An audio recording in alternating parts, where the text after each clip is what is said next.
Bismillahirrahmanirrahim. Assalamualaikum warahmatullahi wabarakatuh. Alhamdulillah. Alhamdulillah hamdan katsiran thayyiban mubarakan fi kama yuhibbu rabbuna wa yarda'. Asyhadu an la ilaha illallah wahdahu la syarikalah wa asyhadu anna Muhammadan abduhu wa rasuluhu la nabiyya wa rasulah ba'dah. Qala Allah Ta'ala fil Qur'anil Karim, ya ayyuhalladzina amanu taqullaha haqqa tuqatih wa la tamutunna illa wa antum muslimun. Wa qala azza wa jalla, ya ayyuhan nasu taqu rabbakumul ladzi khalaqakum min nafsin wahidah wa khalaqa minha zawjaha wa batha minhuma rijalan katsiran wa nisaa wattaqullaha alladzi tasaaluna bihi wal arham innallaha kana 'alaikum raqibah. Amma ba'd fa inna asdaqal hadits kitabullah wa khairal hadi Muhammadin sallallahu alaihi wasallam wa syarrul umuri muhdatsatuha fa inna kulla muhdatsatin bid'ah. Ikhwani fid din wa akhwati fillah rahimani wa rahimakumullah. Alhamdulillah, pada kesempatan sore hari yang berbahagia ini kita bisa berjumpa kembali di tempat yang insyaallah selalu mendapat keberkahan dari Allah Subhanahu wa taala, di musala Rumah Sakit Air Bunda Kota Lubuk Linggau, dalam rangka untuk mengamalkan hadis Nabi Muhammad sallallahu alaihi wasallam yang mana beliau pernah bersabda, talabul ilmi faridatun ala kulli muslim. Menuntut ilmu, belajar ilmu agama, faridatun ala kulli muslim, merupakan kewajiban bagi setiap muslim wa muslimah dan muslimah.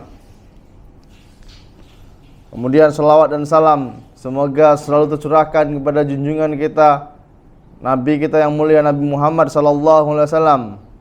Dan kita berharap selawat itu juga turun pada keluarganya, pada para sahabatnya, dan orang-orang yang senantiasa berpegang teguh dengan sunnahnya hingga akhir zaman. Ikhwani fiddin wa akhwati fillah, azanallahu wa iyyakum. Setelah kita menyelesaikan kemarin pembahasan tentang bab hidayah,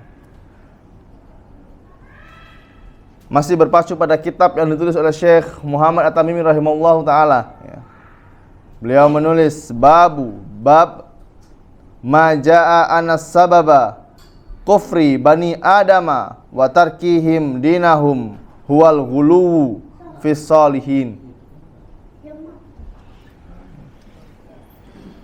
Bab tentang apa-apa yang menjadi sebab kekufuran Bani Adam atau anak-anak Adam, itu manusia. Tarkihim dinahum, yaitu meninggalkan agama mereka, ya, tidak mau belajar ilmu agama. Wal ghuluwu fis salihin, dan dia berlebih-lebihan terhadap orang solih. Antum pernah lihat nggak orang yang berlebih-lebihan terhadap orang solih? Dan ini sudah diperingatkan oleh Nabi Muhammad SAW, ya, oleh Allah Subhanahu Wa Taala. Tidak boleh berlebih-lebihan. Di sini Syekh membawakan surat Al-Insan ayat yang ke-171. Wa qaulillahi azza wa jalla. Dan Allah Azza wa Jalla berfirman, ya ahlal kitabi la taghlu fi dinikum. Wahai ahlul kitab, janganlah kalian berlebih-lebihan kepada agama kalian. Berlebih-lebihan tidak boleh.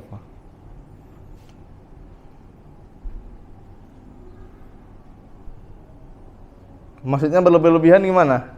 Ya. Berlebih-lebihan, ghulu. Mengerjakan sesuatu yang dianggap bagus, ternyata tidak dicontohkan oleh Nabi Muhammad sallallahu alaihi wasallam. Nah, ini berlebih-lebihan terhadap agama Islam. Seperti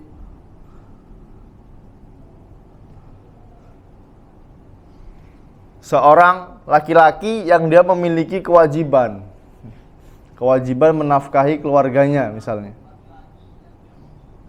Tapi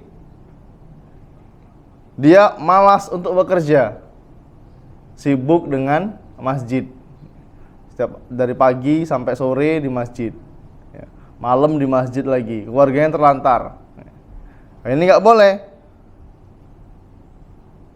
Dia disibukkan dengan urusan agama, belajar ilmu agama, dia beribadah, tapi dia menelantarkan keluarganya.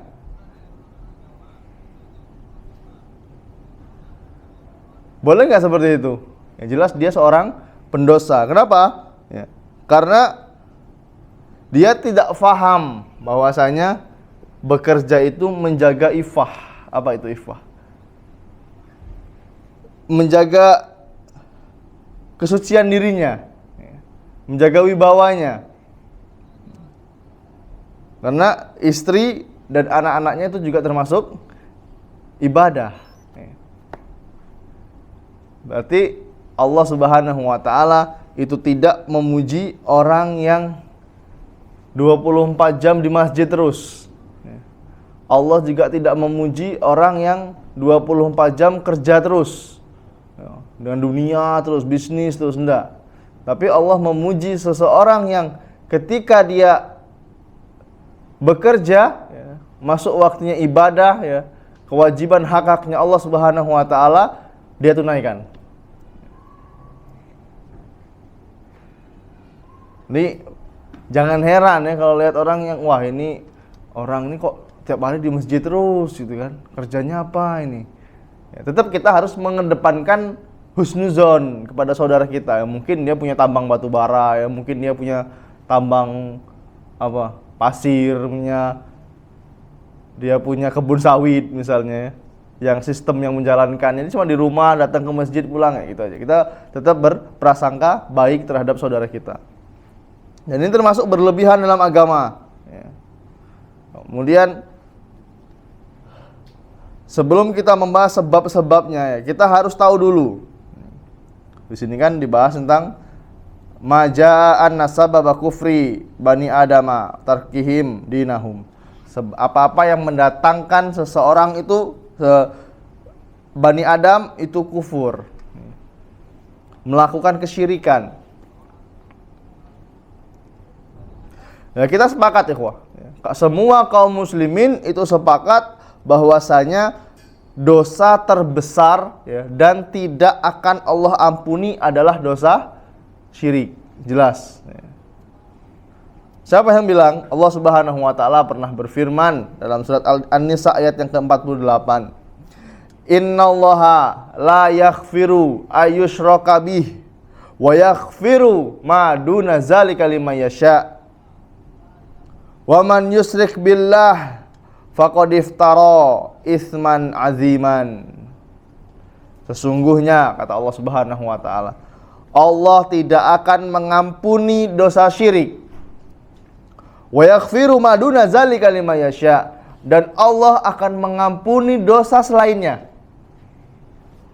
Dosa membunuh, dosa riba, dosa apa lagi? Zina, dosa mencuri. Semuanya masih ada kemungkinan Allah Subhanahu wa taala ampuni. Tapi innallaha la yaghfiru ayyushraka bih. Allah tidak akan mengampuni dosa syirik, menyekutukan Allah, menjadikan Allah ini sebagai tandingan. Wa yaghfiru ma duna zalika liman yasha, dan Allah akan mengampuni dosa selainnya. Wa man yusyrik billah faqad iftara itsman aziman. Barang siapa yang mempersekutukan Allah, maka sungguh dia telah berbuat dosa yang besar, dosa nomor 1 yang gak ada tandingannya, itu dosa syirik. Terus kalau udah terlanjur gimana, Ustaz? Udah terlanjur pernah melakukan kesyirikan misalnya, dia bertobat kepada Allah. Loh, katanya Allah itu tidak mengampuni dosa syirik dan mengampuni dosa selainnya. Makanya pentingnya kita belajar ilmu agama. Yang dimaksud Allah Subhanahu wa taala tidak mengampuni dosa syirik adalah ketika dia mati dalam keadaan membawa dosa syirik. Dia nggak sempat bertaubat dengan dosanya. Dia tidak sempat bertaubat. Nah ini. Ketika kita belajar sebab, ya, pasti ada awalnya. Ya. Kapan syirik yang paling pertama sekali dilakukan oleh manusia? Apakah ketika Allah menciptakan Nabi Adam terjadi kesyirikan? Tidak. Beribu-ribu tahun manusia itu dalam keadaan damai. Ya. Tidak ada kesyirikan.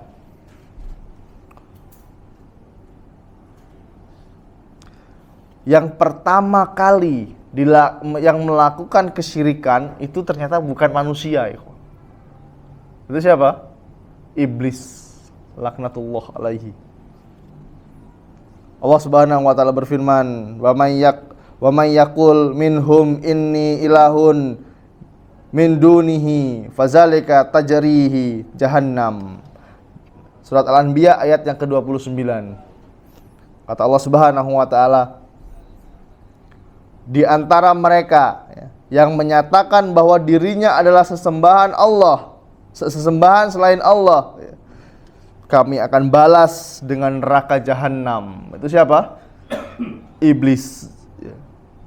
Iblis ini licik, bukan pinter tapi licik. Dia mengklaim dirinya itu sesembahan yang berhak disembah. Pernah kita bahas ya, bahwasanya nanti di neraka itu iblis akan khutbah. Ada kitabnya itu Ibnu Taimiyah, Khutbah Iblis di Neraka. Ya, tebal kitabnya. Ini membahas tentang khutbahnya iblis nanti di neraka. Ya.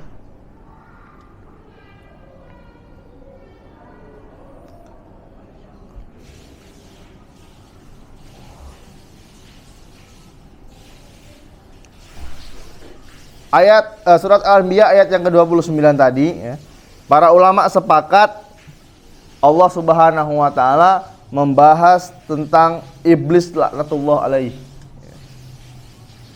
yang mengklaim dirinya itu berhak disembah.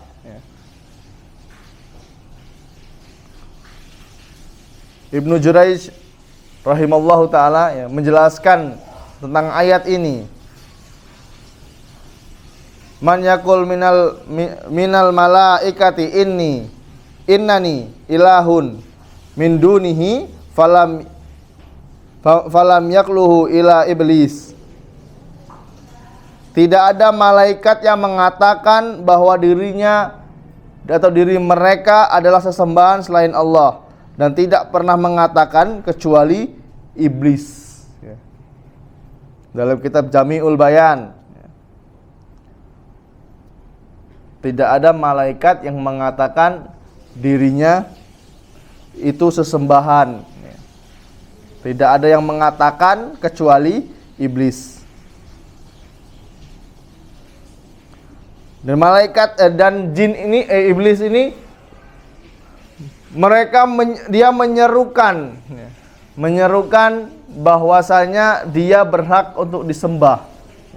Sehingga apa? Turun ayat ini. Fanazalat hadzihil ayat fi iblis. Maka turunlah ayat ini yang membahas tentang iblis.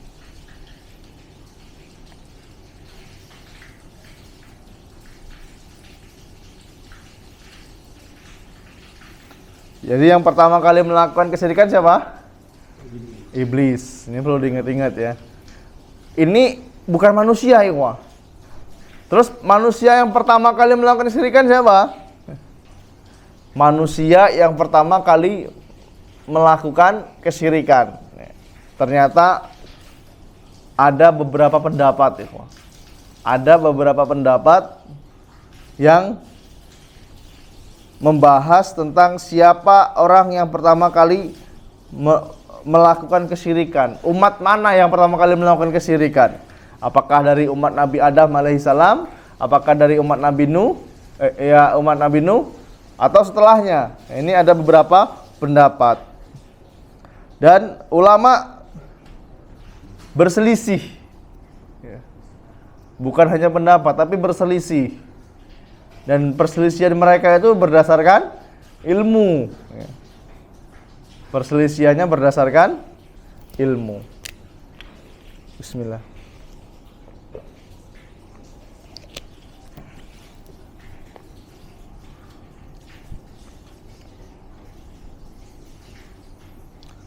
Yang pertama, ya, pendapat yang pertama ini, kesyirikan yang pertama kali dilakukan yaitu oleh Qabil. Siapa itu? Putra dari Nabi Adam alaihi salam.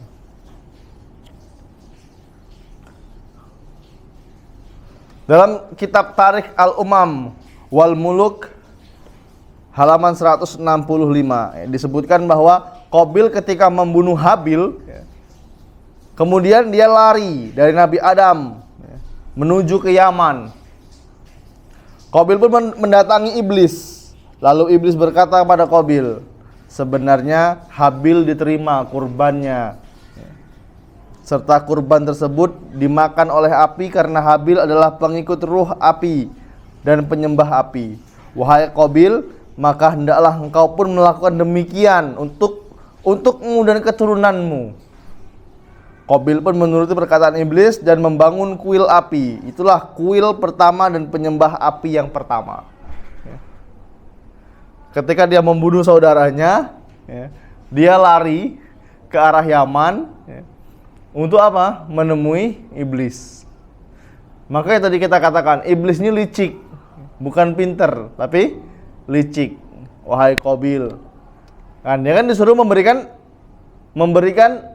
sesembahan kepada Allah kan, memberikan persembahan kepada Allah. Si Habil ini memberikan yang terbaik, sedangkan Qabil ini memberikan yang biasa-biasa aja, bahkan yang jelek. Yang punya Habil diterima, si Qabil tidak diterima. Terjadilah pembunuhan pertama kali di dunia. Saudara saling membunuh. Setelah membunuh, dalam kitab Tarikh wal Ulum tadi diceritakan bahwasanya Tarikh Al-Umam wal Muluk ya, Qabil lari ke arah Yaman, dia menemui iblis. Kemudian iblis mengatakan, Qabil, sebenarnya nih Habil itu diterima karena dia itu nyembah api, nyembah dewa pengikut api. Kalau kamu pengen persembahanmu diterima oleh Allah, ya kamu buat juga kuil kayak gitu, buat api. Kemudian dilakukan oleh Qabil. Dari situlah kesyirikan pertama kali terjadi. Ini pendapat yang berapa? Pertama.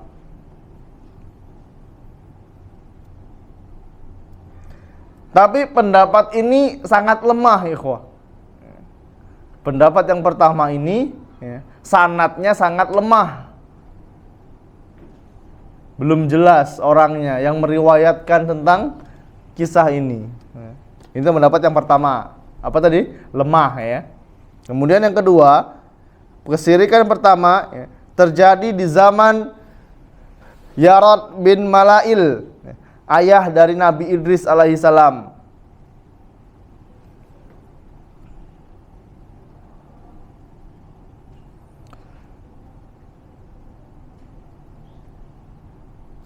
Masih dibahas dalam kitab Tarikh Al-Umam wal Muluk.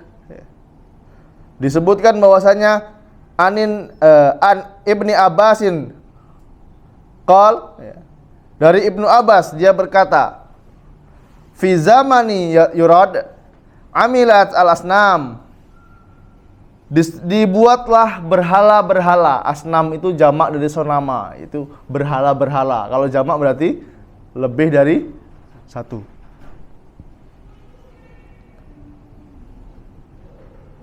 Wa raja'a min raja'i anil Islam, sehingga beberapa orang itu keluar dari agama Islam.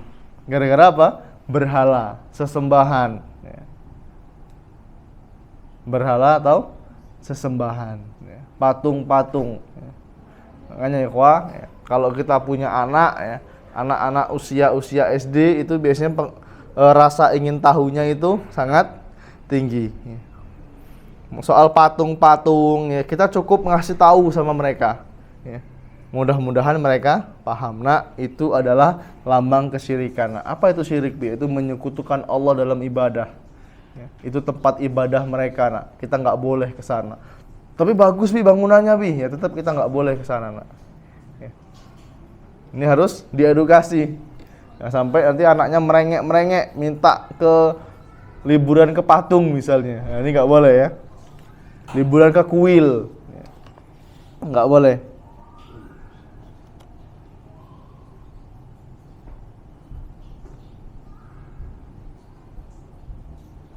Nah, pada riwayat ini, ya, pada sanadnya, riwayat ini terdapat 2 perawi yang lemah. Ya. Bahkan terkenal sebagai pendusta. Jadi, riwayat ini disebutkan sangat lemah. Itu pendapat yang berapa tadi? Yang kedua.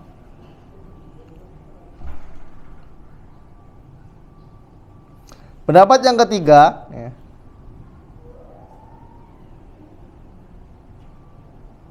Kesyirikan pertama kali itu terjadi pada keturunan Qabil bin Adam.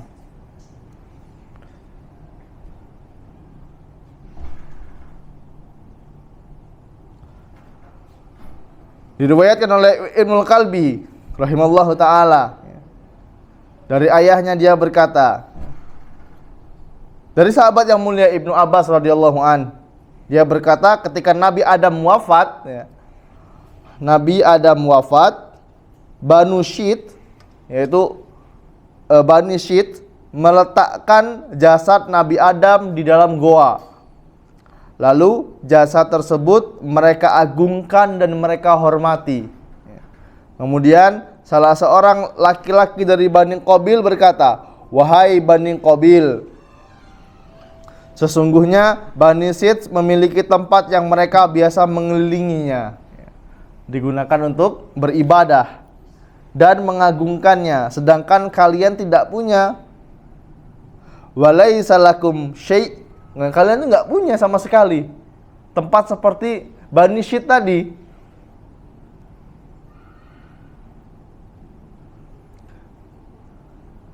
Maka dia pun memahat berhala untuk kaumnya.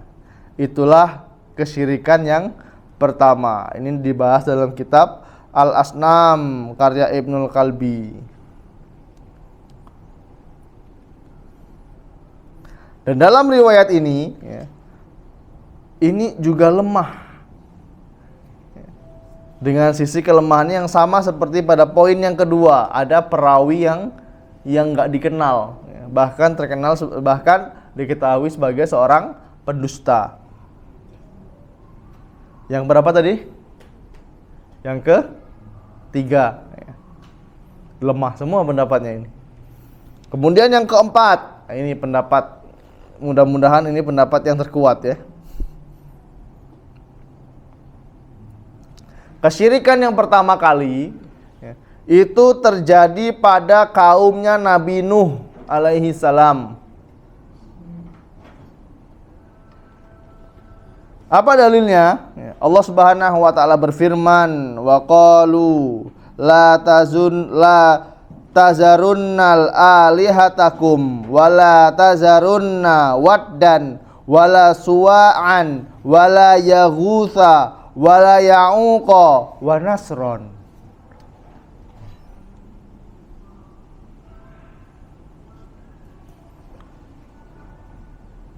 Waqalu, dan mereka berkata,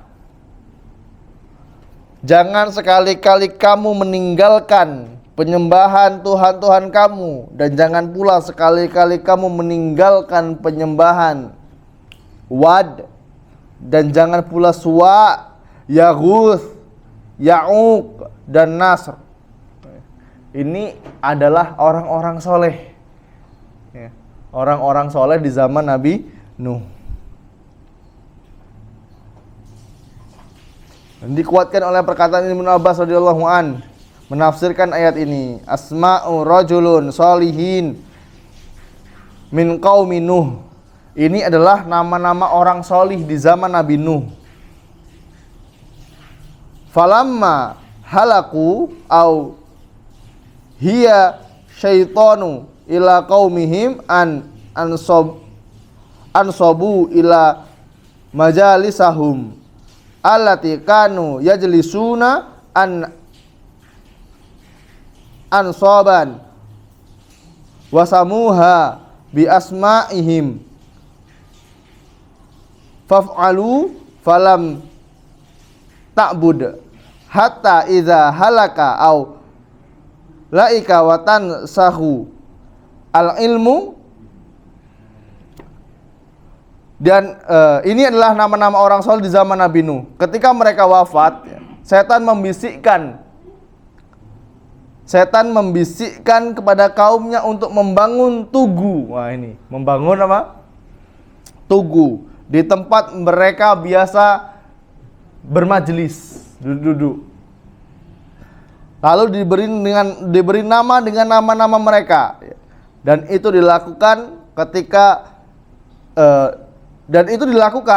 ketika itu tidak disembah. Namun ketika generasi tersebut wafat, lalu ilmu itu hilang, maka berhala itu disembah. Kita pernah membaca ya sebuah riwayat, setan itu membuat kaum Nabi Nuh melakukan kesyirikan itu selama 1000 tahun. Setelah terjadi tadi, turun ayat ini tadi, ya, dibuatlah patung. Siapa nama patungnya tadi? Wad, Suwa, Yaguth, Ya'uq, Nasr. Dibuat patung-patung di tempat biasa mereka duduk bermajelis, ngobrol-ngobrol. Tujuannya untuk apa? Apakah untuk disembah? Enggak. Tujuannya untuk mengingat mereka. Ya, ini. Atau pernah ini enggak terbesit enggak? Oh, kok sama kayak di situ ya gitu kan? Ya, ini awal mula kesyirikan seperti ini. Ya. Ada orang solih, ya, laki-laki yang dianggap solih, ya, dibuatkan fotonya, dibuatkan patungnya, taruh di sebuah tempat. Tujuannya saya nggak mau menyembah ini, kita nggak menyembah, kita menyembah kepada Allah. Ya. Tapi 1000 tahun kemudian, ya, ketika generasi ini habis, mati, ya, ilmu itu udah nggak ada, ya, orang-orang mulai melakukan kesyirikan.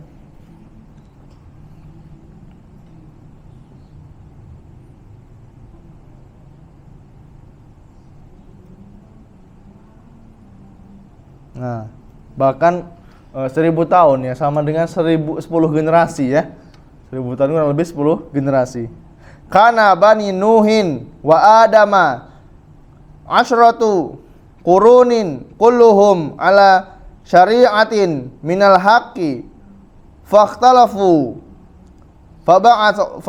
faba'atullahu nabiyyina mubasyirina wa munzirina. Dahulu ya, antara Nuh dan Adam terpaut 10 generasi. Wah, ini bahkan dari Nabi Adam itu terpaut 10 generasi. Mereka semua di atas syariat yang benar. Kemudian setelah itu mereka berpecah belah sehingga Allah pun mengutus para nabi untuk memberi kabar gembira dan memberi peringatan. Dari Nabi Adam pun itu 10 generasi. Lama banget, ikhwan. 1000 tahun itu masih lurus. Nabi Nuh aja usia dakwahnya ya. Lama dakwahnya itu berapa? 950 tahun. Ini umur dakwahnya, apalagi umur Nabi Nuh alaihissalam. Ya. Berarti kan dah ribuan tahun ya. Jaraknya ini. Subhanallah. Dan selama itu mereka masih melakukan peribadahan kepada Allah Subhanahu wa taala dengan benar ya. Masih lurus.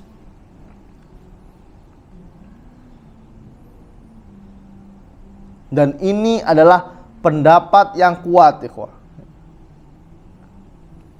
Ini pendapat yang rojih, yang kuat, berdasarkan dalil-dalil yang sahih.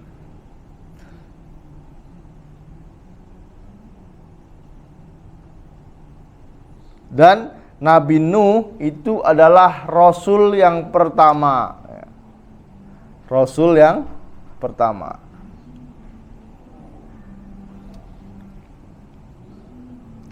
Berapa? Rasul itu 300 kalau nggak salah. Nabi itu 24.000. Kalau Rasul itu sudah pasti Nabi, kalau Nabi itu sudah pasti belum tentu Rasul. Ini perbedaannya ya. Kalau Rasul, dia punya beban syariat yang harus didakwahkan. Kalau Nabi itu hanya mengikuti syariat sebelumnya. Ini. Apa perbedaan Nabi dan Rasul? Itu tadi. Ya. Kalau Rasul, itu dia punya beban syariat yang harus didakwahkan.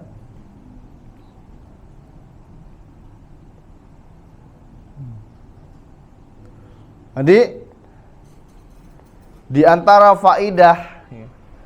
faidah yang bisa kita ambil dari 4 pendapat tadi, ya, walaupun yang ketiganya apa tadi? Lemah ya. Faedahnya, kesyirikan yang pertama kali terjadi ya, itu karena sikap ghulu terhadap orang solih. Bismillah. Sifat ghulu terhadap orang solih ya. Jadi kita harus berhati-hati, ikhwah. Berhati-hati, jangan sampai berlebihan. Antum kagum sama ustadz misalnya, oh ustadz ini masya Allah ya berilmu sekali, berlebihan, akhirnya fotonya dibuat wallpaper HP misalnya, atau cetak tempel di rumah. Nah, ini kalau bisa dihindari, karena itu adalah awal dari kesyirikan. Dan inilah sebab-sebab judulnya tadi Bu? Sebab terjadi kesyirikan. Yang pertama itu karena kemunduran ya. Karena kemunduran yang berdampak pada fitrah dan merupakan penyakit ya ini. Terjadi kesyirikan itu karena penyakit hati ya. Dan penyakit yang sangat ditakuti oleh Nabi Muhammad SAW terhadap umatnya. Lebih dari 1445 tahun yang lalu. Apa kata Nabi Muhammad SAW? Inna akhwafa ma akhafu alaikumu syirkul asghar. Qalu. Kemudian mereka berkata, ya Rasulullah, wa ma syirkul asghar? Kata Nabi Muhammad SAW, sesungguhnya hal yang paling kutakutkan di atas kalian adalah syirik kecil. Mereka berkata para sahabat, ya Rasulullah, wa ma syirkul asghar? Apa itu syirik kecil? Qala ar-riya'u. Beliau menjawab ar-riya'. Syirik kecil itu adalah apa? Riya. Pengin apa? Dilihat. Pengin dilihat. Dan penyakit ini hanya ada di hati. Kita nggak tahu ya, isi hati orang. Riya ini penyakit hati. Bayangkan ikhwah, jika riya saja, ya, riya ingin dilihat, itu termasuk dalam syirik kecil ya, dan hanya membatalkan amalan-amalan tertentu. Hal sekecil itu pun Rasulullah SAW takutkan. Terus bagaimana dengan syirik yang besar? Syirik besar yang dapat menghapuskan semua amalan. Wah ini ikhwah. Kalau seseorang melakukan kesyirikan, syirik besar, semua ibadah, pahala sholatnya, pahala zakatnya, pahala puasanya, semuanya batal. Itu perbedaan syirik besar dan syirik kecil.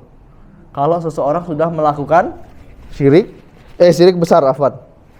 Kalau syirik kecil ya, itu hanya membatalkan amalan tertentu. Syirik kecil itu hanya membatalkan amalan-amalan tertentu. Contohnya apa? Seseorang sholat sunnah 2 rakaat. Rakaat pertama dia ikhlas karena nggak ada yang lihat. Rakaat kedua mulai timbul rasa di hatinya karena ada tetangga yang melihat misalnya. Yang tadinya mau baca surat Al-Kautsar jadi baca surat An-Naba misalnya. Rakaat kedua. Ini sudah riak dia. Yang batal apa? Rakaat kedua. Rakaat pertama dia diterima insyaallah. Kalau dia ikhlas. Ini perbedaan syirik besar dan syirik kecil.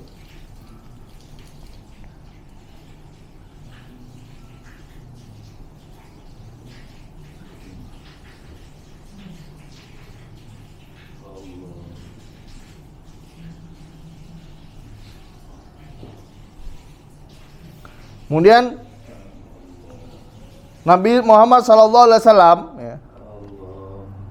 beliau menggambarkan bahwasanya kesyirikan akan kembali menyebar. Kesyirikan akan kembali menyebar. Kapan? Saat akhir zaman. Antum perhatikan sekarang, ikhwah. Banyak nggak praktek-praktek kesyirikan? Banyak, ikhwah. Ya, karena kita sudah di ujung akhir zaman. Kata Nabi Muhammad SAW, la taqumus sa'ah hatta tatoriba alihata nisa'a dausin haulin zil kholosati wa kanat sonaman ta'buduha dausin fil jahiliyati bitabalati. Kiamat tidak akan terjadi hingga wanita-wanita dari suku Daus tawaf mengelilingi Zul Kholasah, yaitu berhala yang disembah oleh Daus di masa jahiliyah di Tabala. Jadi ini termasuk tanda-tanda kiamat, ikhwah. Wanita-wanita ini tawaf mengelilingi Zul Kholasah.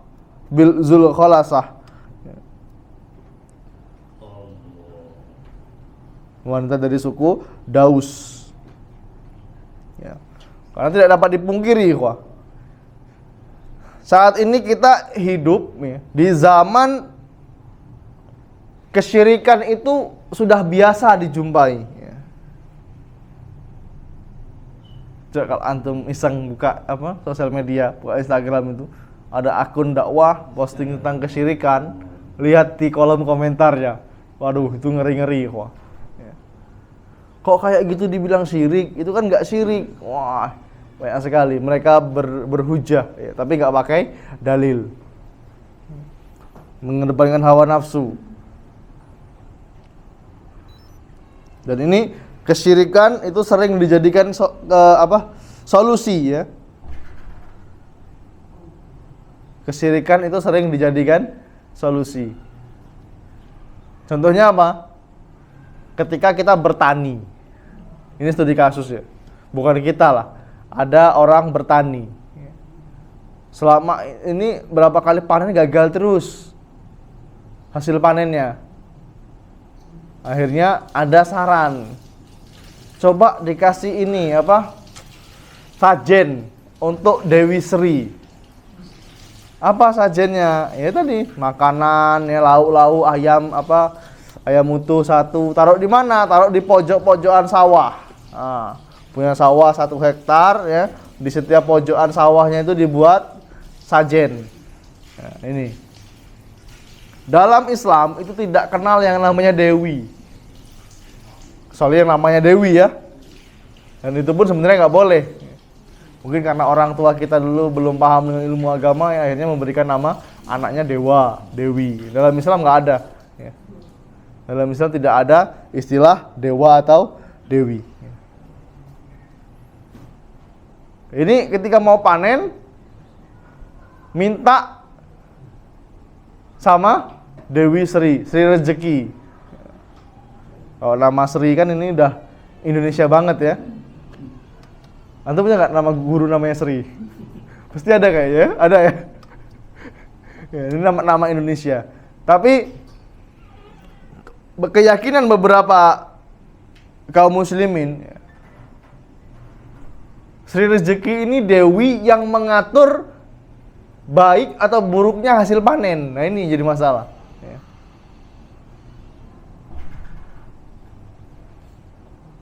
Terus ketika nelayan dia mau berlayar, dia menghanyutkan sesaji. Untuk apa? Biar hasil lautnya banyak.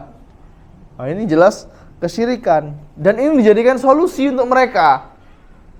Paham nggak? Mereka menjadikan ini sebagai solusi. Kalau kamu pengen hasilnya bagus, melautnya, ya kamu harus memberikan sesembahan kepada Ratu Pantai Selatan.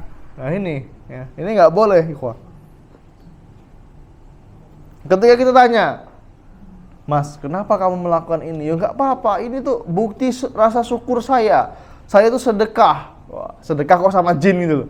Sedekah sama anak yatim, ya, anak fakir miskin, duafa. Ini boleh sedekah. Sedekah sama jin penunggu pantai, penunggu gunung. Nah, ini jelas tidak boleh, ikhwah. Jadi sangat miris ya.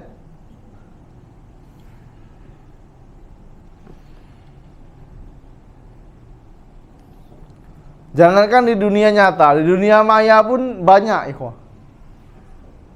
Ramalan-ramalan apa? Nasib. Apalagi? Bahkan ada yang berbayar. Ya. Ini gimana nasibnya mau diramal, berbayar lagi. Nah, ini nggak boleh.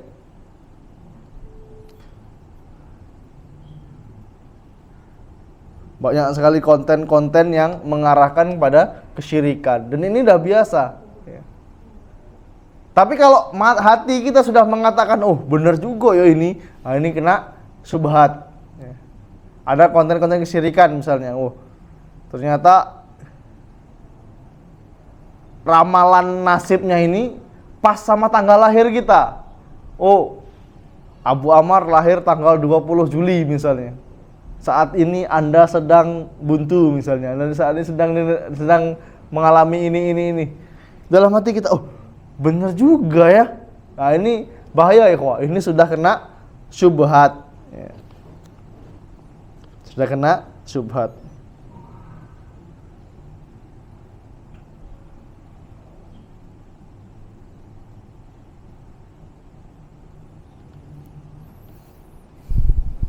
Dan yang menjadikan sebab ya, kesyirikan, tadi sedikit sudah kita bahas ya. Awal mulanya itu yang jelas kekaguman dan pengagungan ya, yang berlebihan terhadap sesuatu. Jadi berlebihan dalam mengagungkan sesuatu.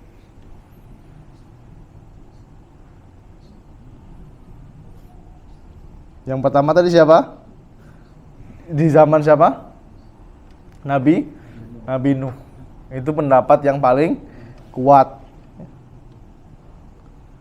Orang-orang itu orang-orang yang sholih. Orang-orang yang sholih di zaman Nabi Nuh. Ketika mereka meninggal, ya, seperti yang kita jelaskan tadi, mereka membuat patung dalam rangka bukan untuk disembah, tapi supaya ingat. Ketika mereka duduk ya, suka kumpul-kumpul, ada patung di sana. Oh, dulu orang itu adalah orang sholih. Nah, tujuan mereka sebenarnya itu, ya, mengkultuskan sesuatu yang berlebihan. Nah, ini nggak boleh. Pertama hanya rasa kagum.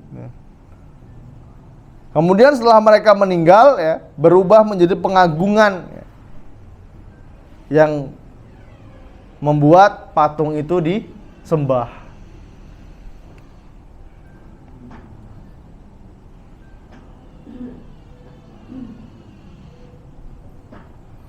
Nah, karena dan sebagai manusia, ikhwah,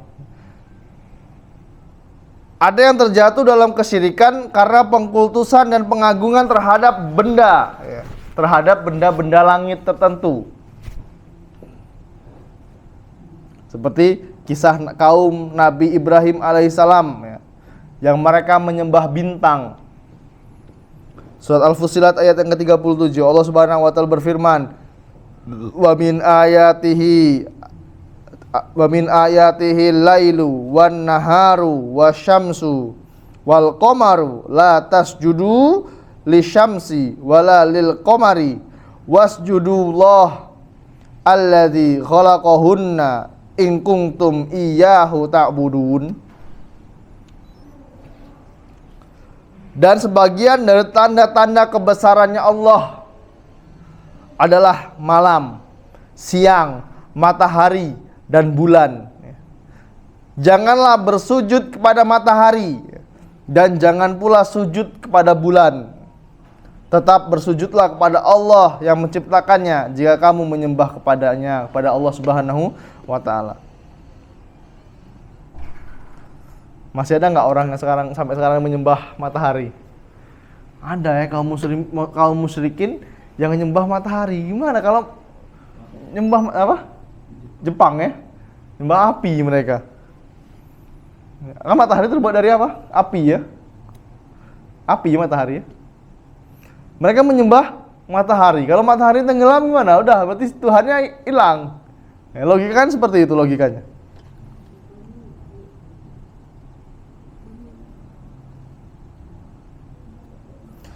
Dan sekarang ini banyak orang yang mengaku muslim. Orang yang mengaku muslim tapi beribadah kepada selain Allah Subhanahu wa taala. Beribadah kepada kuburan misalnya. Beribadah kepada mayit ya, yang tidak lagi bisa memberi manfaat. Ngapain beribadah kepada mayit? Enggak ada manfaatnya. Jadi udah nggak heran kalau ada sebagian manusia, ya, ini muslim nih, dia muslim tapi menyembah kepada kuburan, menyembah kepada pohon. Berarti nggak heran kalau ada manusia yang mengkultuskan benda-benda lain. Seperti apa? Monyet, tikus, apalagi gajah. Di mana itu? Perindapan ya. Tikus jadi Tuhan nih, wah. Tikus jadi Tuhan, sapi jadi Tuhan, haram makan sapi katanya. Padahal ini halal, enak, ya. Haram katanya, nggak boleh makan sapi. Gajah jadi Tuhan, apalagi tikus, monyet. Nah, ini nggak boleh ya, jelas ini tidak boleh. Jadi nggak heran lagi kita. Kenapa bisa mereka mengkultuskan benda-benda itu? Padahal itu makhluknya Allah. Karena pengagungan yang berlebihan. Pengagungan yang berlebihan terhadap suatu benda. Ini yang menyebabkan kesyirikan.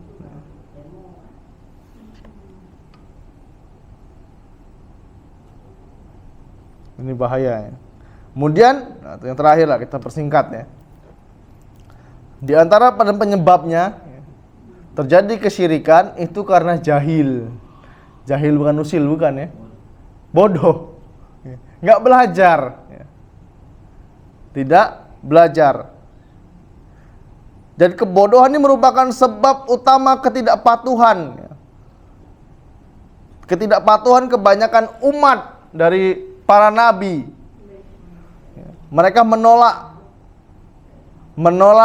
dari beribadah dan menyembah Allah Subhanahu wa taala. Gara-gara apa? Bodoh.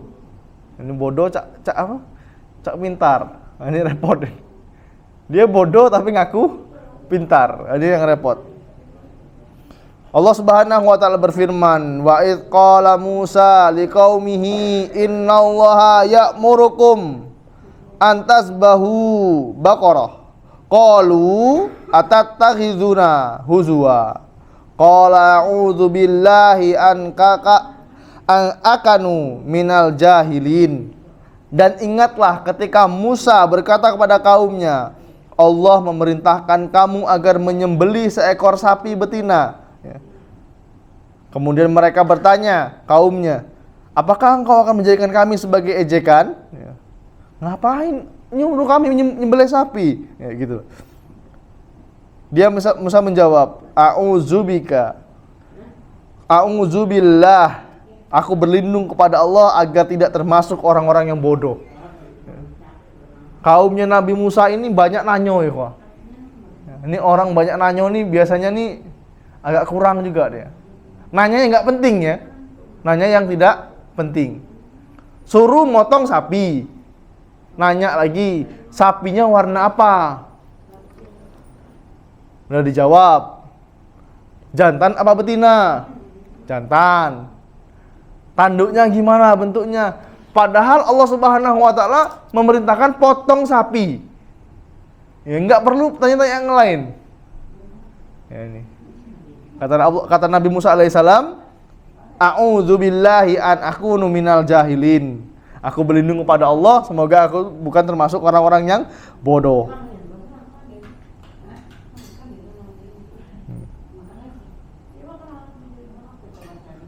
Ini, jadi kebodohan itu merupakan sebab terjadinya kesyirikan. Wallahu taala bisawab. Mungkin hanya itu dapat saya sampaikan. Kurang lebihnya saya mohon maaf. Dan kepada Allah saya senantiasa mohon ampun. Kami akhiri dengan doa kafaratul majelis. Subhanakallahumma wa bihamdika asyhadu alla ilaha illa anta wa astaghfiruka wa atubu ilaik. Assalamualaikum warahmatullahi wabarakatuh.